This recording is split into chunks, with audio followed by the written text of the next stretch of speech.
I'm Severin Suzuki, speaking for ECHO, the Environmental Children's Organization. We're a group of 12 and 13-year-olds trying to make a difference. Vanessa Setti, Morgan Geisler, Michelle Quigg, and me. We've raised all the money to come here ourselves, to come 5,000 miles to tell you adults you must change your ways. Coming up here today, I have no hidden agenda. I am fighting for my future. Losing my future is not like losing an election or a few points on the stock market. I am here to speak for all generations to come. I am here to speak on behalf of the starving children around the world whose cries go unheard. I am here to speak for the countless animals dying across this planet because they have nowhere left to go. I am afraid to go out in the sun now because of the holes in our ozone. I am afraid to breathe the air because I don't know what chemicals are in it. I used to go fishing in Vancouver, my home, with my dad, until just a few years ago we found the fish full of cancers. And now we hear of animals and plants going extinct, every day vanishing forever. In my life, I have dreamt of seeing the great herds of wild animals, jungles and rainforests full of birds and butterflies. But now I wonder if they will even exist for my children to see. Did you have to worry of these things when you were my age? All this is happening before our eyes, and yet we act as if we have all the time we want and all the solutions. I'm only a child, and I don't have all the solutions. But I want you to realize, neither do you. You don't know how to fix the holes in our ozone layer. You don't know how to bring the salmon back up a dead stream.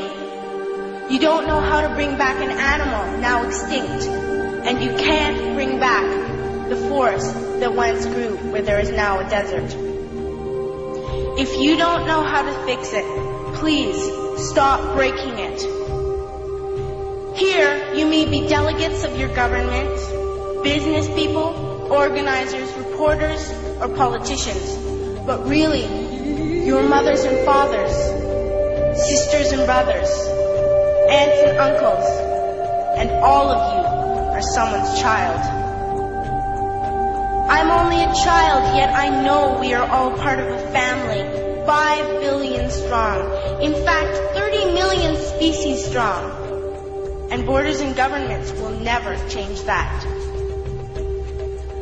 I'm only a child, yet I know we are all in this together and should act as one single world towards one single goal.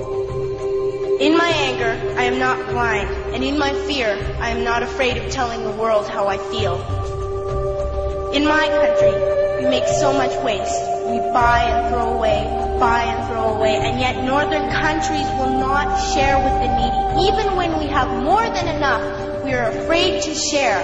We are afraid to let go of some of our wealth. In Canada, we live the privileged life, with plenty of food, water, and shelter. We have watches, bicycles, computers, and television sets. The list could go on for 2 days.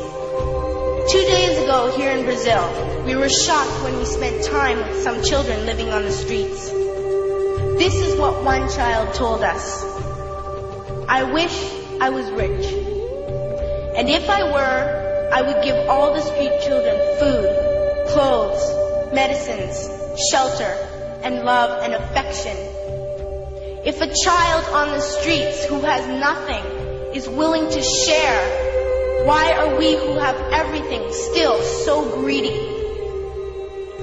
I can't stop thinking that these are children my own age, that it makes a tremendous difference where you are born. That I could be one of those children living in the favelas of Rio. I could be a child starving in Somalia, or a victim of war in the Middle East, or a beggar in India.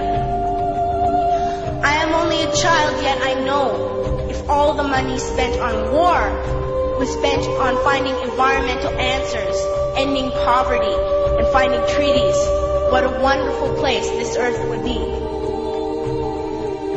school, even in kindergarten, you teach us how to behave in the world. You teach us not to fight with others, to work things out, to respect others, to clean up our mess, not to hurt other creatures, to share, not be greedy.